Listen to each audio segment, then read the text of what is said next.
नमकीन हवा माया के चेहरे पर चुभ रही थी क्योंकि छोटी नाव अंधेरे अंधीन महासागर पर धीरे धीरे हिल रही थी। यह सिर्फ वह और उसके पिताजी मछली पकड़ने की यात्रा पर थे, लेकिन सूरज घंटों पहले क्षितिज के नीचे डूब गया था, जिसने आकाश को चोट लगे बैंगनी और गहरे नारंगी रंगों में रंग दिया था, जो अब एक तारारहित काले रंग में फीका पड़ गया था। देर हो रही है ना पिताजी, माया ने कहा, अपनी आवाज को बहादुर दिखाने की कोशिश के बावजूद थोड़ी कांप रही थी। उसके पिताजी, जो आमतौर पर इतने हंसमुख रहते थे, बस गुर्राए, उनकी आंखें स्याही जैसे पानी पर टिकी थीं। जब से अजीब कोहरा आया था तब से उन्होंने ज्यादा बात नहीं की थी। एक कोहरा इतना घना कि वह एक भारी कंबल जैसा महसूस हो रहा था, सभी आवाजों को दबा रहा था सिवाय पतवार के खिलाफ लहरों की कोमल थपथपाहट के। अचानक पिताजी जिस मछली पकड़ने की डोरी को पकड़े हुए थे वह तन गई। पकड़ा, उन्होंने कहा। उनकी हमेशा की उत्तेजना की एक झलक लौट आई। उन्होंने उसे अंदर खींचना शुरू कर दिया।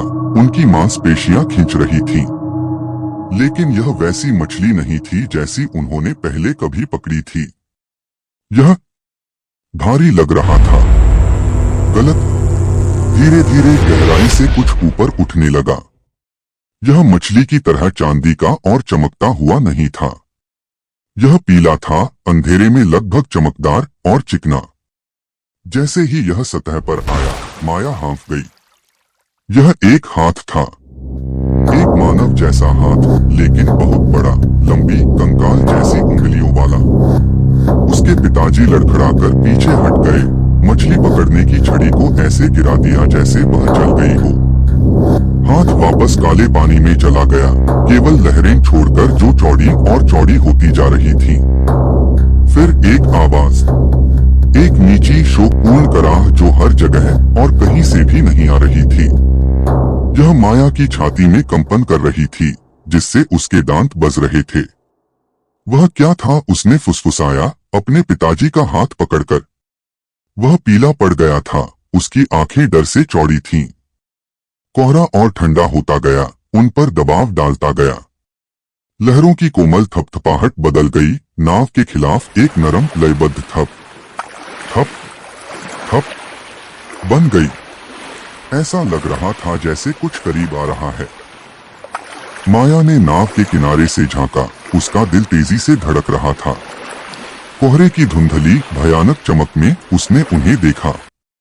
सतह के नीचे हिलते हुए आकार, पीली लंबी आकृतियां जो बल खाती और मुड़ती हुई लग रही थीं।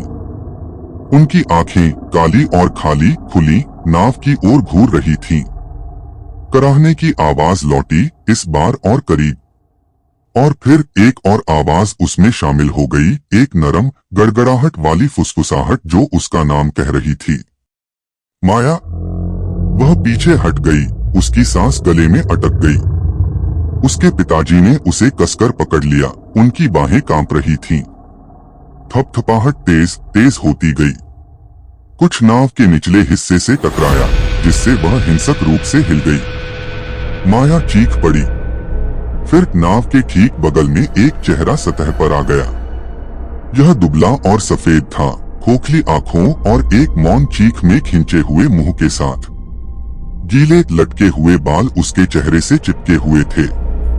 माया ने अपनी आंखें कसकर बंद कर ली, अपना चेहरा अपने पिताजी के जैकेट में छिपा लिया। वह उसे चिल्लाते हुए सुन सकती थी, एक कच्ची बेताब आवाज। नाव एक खिलौने की तरह इधर उधर फेंकी जा रही थी। फुसफुसाहट तेज, अधिक आग्रहपूर्ण होती गई। माया, नीचे आओ, हमारे साथ शामिल हो जाओ। अचानक नाव हिंसक रूप से लड़खड़ाई, जिससे माया किनारे से टकरा गई। वह दर्द से चिल्लाई। जब उसने अपनी आंखें खोली तो उसके पिताजी गायब थे। मछली पकड़ने की छड़ी डेक पर लावारिस पड़ी थी, डोरी अंधेरे पानी में बेकार लटक रही थी। पीले चेहरे अब नाव के चारों ओर थे, उनकी काली आंखें उस पर टिकी थीं। फुसफुसाहट एक कोरस थी, गहराई से एक ठंडी निमंत्रण। धीरे धीरे एक बड़ा पीला हाथ नाव के किनारे पर पहुंच गया। उसकी लंबी कंकाल जैसी उंगलियां उसकी ओर बढ़ रही थीं। माया केवल घूर सकती थी, डर से जमी हुई, क्योंकि हाथ करीब और करीब आ रहा था। कोहरा अंतहीन महासागर पर घना और शांत रहा। एकमात्र आवाज एक खाली नाव के खिलाफ लहरों की कोमल थप थप थप थी।